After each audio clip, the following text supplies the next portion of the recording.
welcome to Sunshine Art and Drawing. Today I'm going to be doing a review of these Daiso oil crayons. It's a pack of 24 crayons, and like everything at Daiso, it is only $2.80 for this pack of 24. To give you a bit of a comparison, I'll run some other prices along the bottom of the screen to give you a bit of an idea of this compared to other well-known brands like Faber Castell and Koala. I think these are a really fantastic deal. I'm just going to be swatching all the colours here and doing a little bit of a rub test just to see how they blend. So the first two are silver and gold. They have a little bit of a shine to them, a little bit metallic, and it's quite pretty. Then we're going to be doing black, which blends really nicely. Blacks are sometimes hard to blend. And this really gorgeous kind of orchid purple. It's really, really pretty. Probably one of my favorites in this set. Then you get 4 different blues. So you get this really dark ultramarine blue. You get this kind of like a royal navy blue. You get just sort of like a medium blue, and then a light blue, which is like a bit of a sky blue. Actually, they're all really, really pretty. The next lot you get are 3 green colours, so you get a really dark kind of blue-green colour, which is really, really pretty. Then you get a medium colour green, and also a light green. Now when I went to rub this light green in, I kind of mixed it a bit with the other green, and it didn't seem like it was showing an accurate colour. So I thought I would do another little swatch of the green and then blend it in with a different finger just so you can see what colour it actually turns out, and then I cleaned my fingers. So the next one is grey and white. They're a little bit hard to see, but I will bring the colours up closer to the camera in a minute. You get a really pretty set of pastel colours. So you get a pink, a light purple, a sort of peachy colour, and a nice bright yellow. And then over here you get a regular yellow, a yellow ochre, orange, vermilion and red, and also a nice dark brown and then a reddish brown. So these are all the colours that you get in the set. I'm just going to be rubbing each one in a second. I'm just making sure I write down all the colours so you know which ones are which. And that vermilion one is really, really pretty. It's like a mix between an orange and a red. So let's just rub all these ones together, and I'll also wipe my finger off on the paper towel between just to make sure I don't mix the colours like I did before. But they all blend really, really well and really, really easy. They are really nice oil pastels. Some oil pastels I find really hard to blend, but these just, 3 or 4 rubs with your finger or a bit of paper towel and it blends out beautifully. Nice and smooth. So here I'm just going to show you a bit of blending with different colours. So I'm using all 3 of the greens, and I'm doing a little bit of a swatch of each one and then blending a little bit and then rubbing them all together. I'm just going to use my other hand because I don't want to make a mess of the colours. Your hands will get dirty using pastels. There's not really a lot you can do about it. You can just sort of wipe your hands off on some paper towel or have a little damp cloth nearby, and that'll help a lot. So now that I've done this, I wanted to do a little swatch of some of the pinky purple colour and see if these 2 colours also will blend together, and they did, and it looks really pretty. You can use a bit of paper towel as I'm showing there just to blend it in a bit more, and I'm also going to do a little bit of yellow and then put some gold over the top and see if you can blend 2 colours together like that. So that actually works really well as well, so you can put 2 colours over the top of each other, then blend them together, and then you get nice yellow gold, which is handy if you're looking for some bright gold for something. But now I've done that, I'll just bring this up a bit closer so you can see the colour names and also see them in a bit of different light. I'm just tipping the book a bit because it's a cloudy day outside, so it's not showing it perfectly.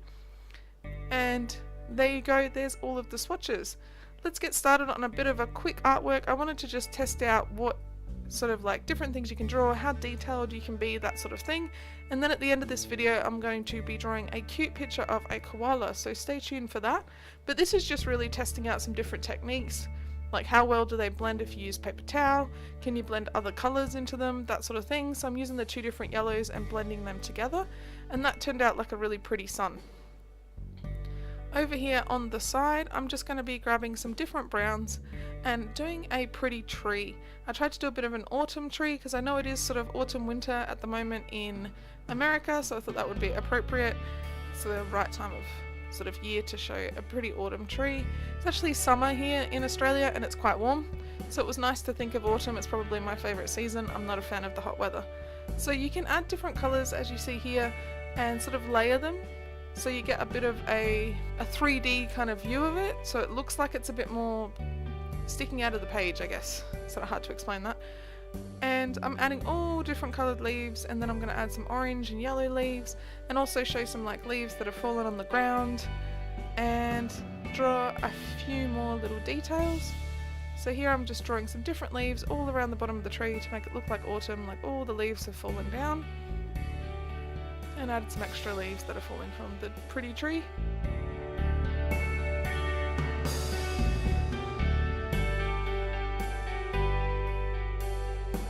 But yeah, it is really easy to draw with these. I found them quite good at like staying together. They didn't break very much. I think I had one or two that sort of snapped in the center, but that usually happens if you press pretty hard.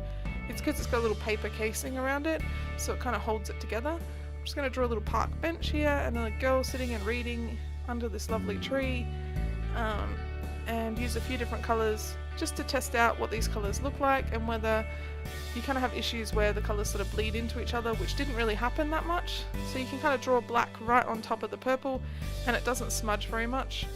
And I also added some of that like lighter purple in between this dark purple skirt, and blended that all together. Add a bit more dark purple, kind of give it a bit more layers.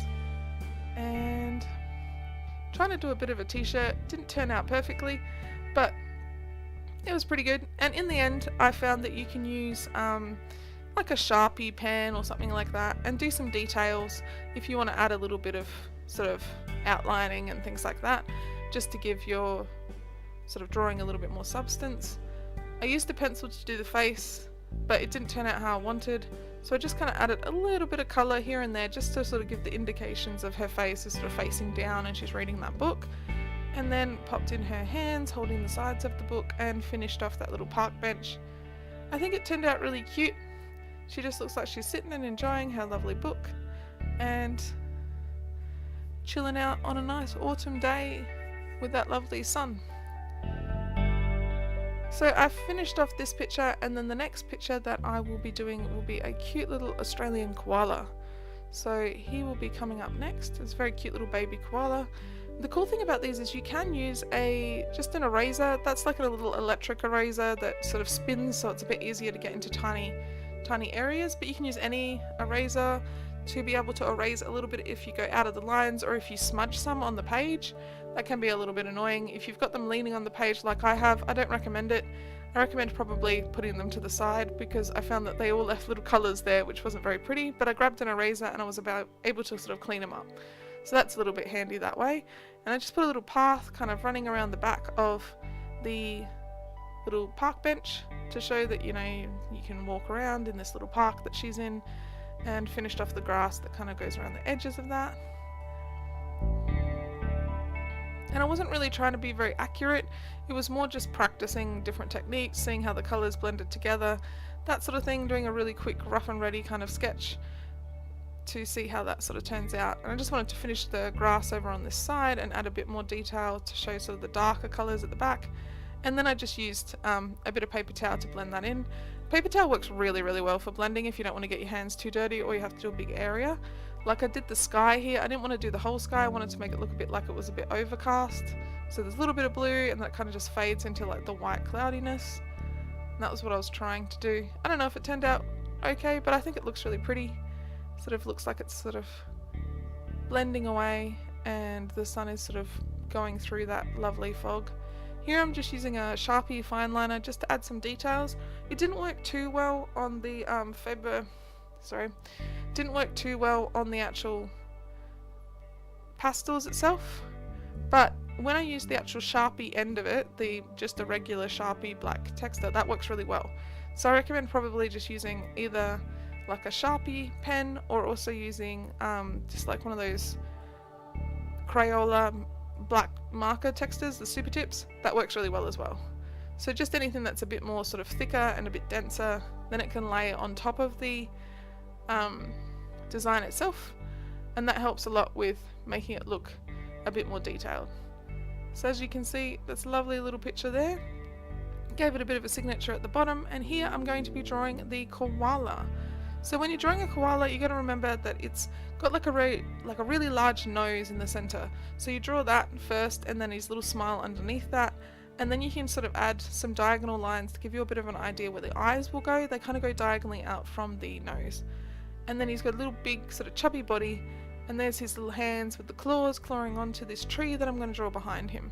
So I decided I would draw him a tree, and then he's reaching out for those eucalyptus leaves so he can have a tasty snack.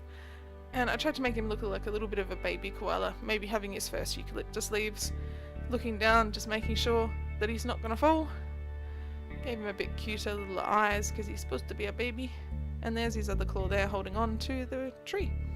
So now that I've drawn the design, I grabbed this fountain pen. I also got this from Daisio. It was only $2.80 as well. And it's a really, really good little fountain pen. It's just black ink, and it's really good for this sort of outline. And then once you let it dry completely, it's waterproof. So that was really, really handy for not smudging or anything like that when I went to erase. I always recommend to let your pen dry really, really well before you start erasing, because the worst thing that happens is when you go to erase and you smudge it. And you will see that I do that with the eyes in a minute, which is a little bit frustrating. So when I did the eyes, I made the pupils nice and dark, which is like the easiest way to kind of put the pupils in, because it just allows you to make them nice and dark.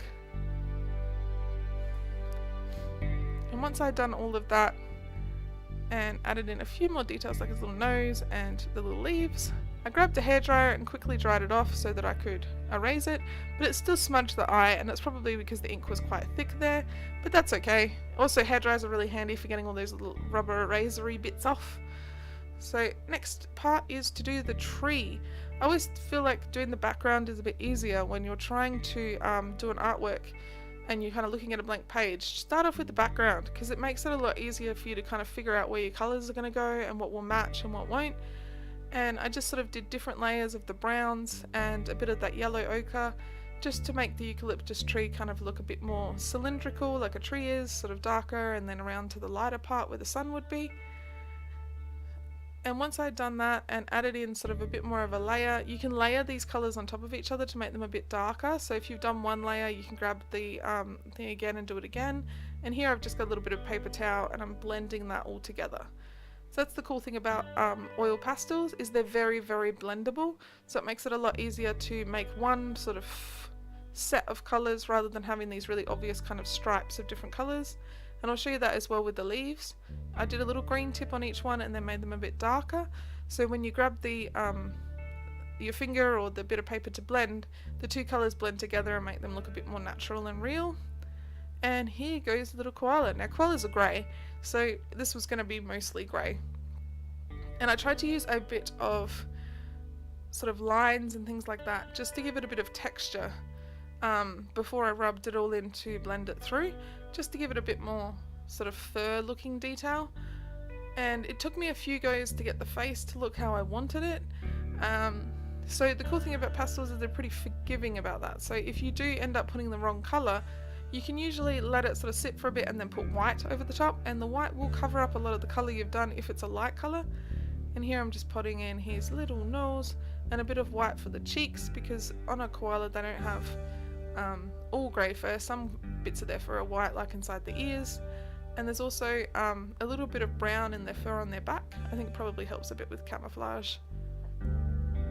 And here I'm just rubbing in that first layer, and this is what I was saying, like you can rub in the layers of the colours and then neaten them all up. As you can see, the black from the nose is kind of going everywhere, but it's pretty forgiving and you can kind of touch it up and push the colours back in, and then add a bit of white to touch up any areas where it's gone a bit over the top, as you can see. And you can go over the top of the blue or black pen that you've used, and it makes it pretty easy to see where you're going, but also to be able to use the pastels themselves to kind of add the details rather than trying to use pen. And I added a little bit more pen over the eyes because it's a bit hard to see, and that's just using a Crayola Super Tip in black just to add a little bit more sort of darker detail. And here I'm just going to add a little bit more of that sort of shading to make the fur look a bit more fur-like, because that's the one thing that I sort of felt he was kind of one big grey blob and he should have a bit of fur texture. So I added that all in and added a bit of outlining with the grey in a bit of a thicker line to make it the head stand out from the body. And once I'd done that and added a little white around the eyes, because that's what they have, like a black pupil and then a little bit of white fur around that, and added in his little mouth and that sort of thing, and blended that all through. And as you can see, as I'm blending that white, you can see that the black for the little smile of his mouth comes back through.